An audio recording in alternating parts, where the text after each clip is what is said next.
আসসালামু আলাইকুম ওরহমতুল্লাহি ওবরাকাতুহু।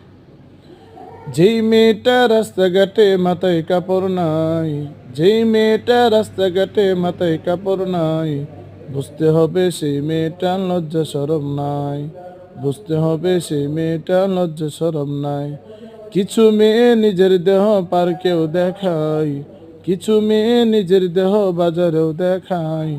লজ্জা না থাকিলে কি আর লজ্জা দেওয়া যায়, লজ্জা না থাকিলে কি আর লজ্জা দেওয়া যায়। কিছু মেয়ে ঠুটে মুখে লাগায় কত রং, রাস্তাঘাটে বাসে উঠে দেখায় কত ডং। কিছু মেয়ে ঠুটে মুখে লাগায় কত রং, রাস্তাঘাটে বাসে উঠে দেখায় কত ডং। তাদের দেখে যুবকেরা আর চোখে তাকায়, তাদের দেখে যুবকেরা বারবারে তাকায়। লজ্জা না থাকিলে কি আর লজ্জা দেওয়া যায়।